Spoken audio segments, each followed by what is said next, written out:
So welcome to it. My name is yours truly, Lindi Tshabangu. And can you imagine the church talks ethics, right? Church talks morality, right? But take a listen to this. The church is involved in mining and invests in mining. And I am so happy that I came across a gentleman who is about to unpack this for us. His name is Adam Matthews. Welcome to the show, sir. Thank you very much, yours truly, for inviting me. Adam, let's get the listeners to actually know a little bit about you. Who is Adam?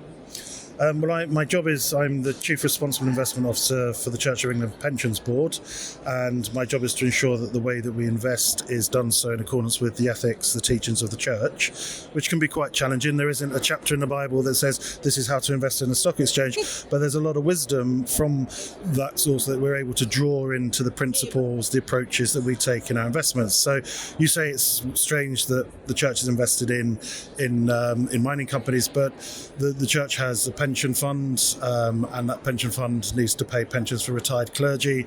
And how can we do that in the best possible way and ensure that it's done in accordance with the church's teachings? That's fundamentally my job. Now, it's not easy.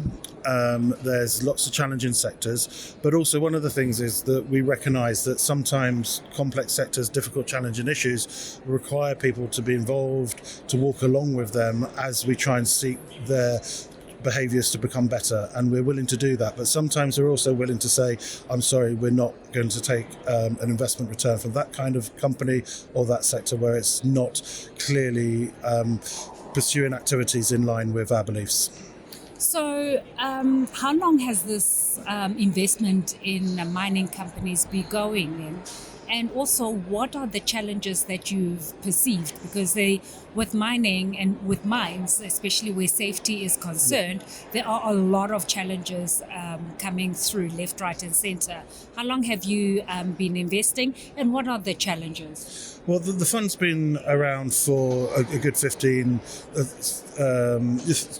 years actually, but it's but I think the mining sector's deeply complicated. It's got enormously challenging issues, and at the same time it's a sector that we are dependent on many of the things it produces, and I hear people, in particular there's one person in the sector that says you either grow it or you mine it, everything that we use. And when you sort of sit back and think about what that means, that's so true. And so the technology we're using here is intimately related to the minerals that are mined that enables us to record this and broadcast this. So thinking that you can't not be invested in a sector when actually we all use and demand everything from it was part of the way that we sort of thought, well, okay, understanding that, how do we approach this with our eyes open? How are we very open around the challenges in the sector, health and safety, the relationship with Indigenous communities, First Nations people, local communities, the challenges on water, the difficulties of waste. These are the challenges that we need to recognise exist in this sector.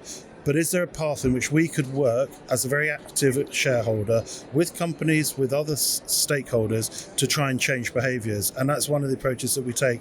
We invest a lot of our time, a lot of our effort in bringing other investors into initiatives to really sort of change the way mining is operating.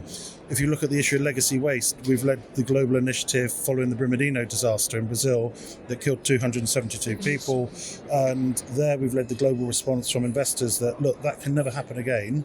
I fear we still will see tailings dams collapse, but we've now got a global industry standard. We've now got companies committed and implementing it. We've just had our first group of all the major mining companies disclose their standards, their approaches against that standard. We're creating an independent institute that will audit and oversee the way that companies are adhering to that standard. And we're now looking at the issue of legacy waste. I've been visiting legacy dams around Johannesburg. How do we ensure that those dams that have been lost, they're orphaned, no one's taking responsibility, how do we ensure that they don't impact the communities and the environment? So we do try and look at the whole picture, and we think being present in that sector and being an active participant is the most effective way to do that. You mentioned being in Johannesburg. That's one of the crucial parts because of the people that we call zamazamas in South Africa. People just really trying to make a living, trying to mine the waste or Yeah. the mine dumps and actually come through and get something to be able to live. Have you experienced that, or what has your experience been with it? So I went to visit a number of tailings facilities that people are genuinely concerned around in terms of whether they're leaching into sort of the waterways or dust into the communities. I went to tailings dams around Soweto. They're obviously, people see them every day, but actually what are the risks and who's managing those? I also have seen facilities that have been mined by Zama Zama, and obviously some of the settlements that they've got. And the issue of here's Zama Zama in other countries, artisanal miners and sort of transient populations that aren't in the formalised sector seeking to mine is an issue that we've got to really address. And how do you ensure that you can have an approach that doesn't cause health and safety issues for the people that are doing it? Where can it be formalised in a sensible way, and where is it that there's criminal gangs involved and behaviours that need to be stopped? So I think part of the future of mining is an accommodation with artisanal miners, but having very clear ways in which they can sort of really address the risks that a lot of them are facing, because often the conditions they're working in are hugely dangerous, but also the consequences of some of the mining can also have legacy impacts in terms of collapsing facilities, waste into areas. So it's a really complex. I don't profess to have an answer, but I do think that this is something that we're reflecting on in terms of the way that we can approach this in a general sense as well as sort of specifically as well. Thank you so much for joining us. And a parting shot, what does Mining Indaba 2024 mean for you? Oh, it's massive. I mean, this is only my second Indaba.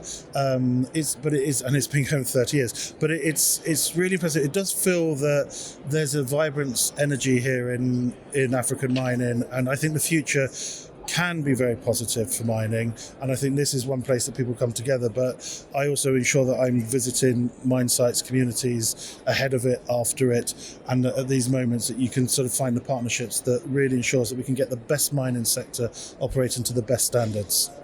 Thank you so much for joining us. Thank and you. Have a good one. Cheers. Is that all right?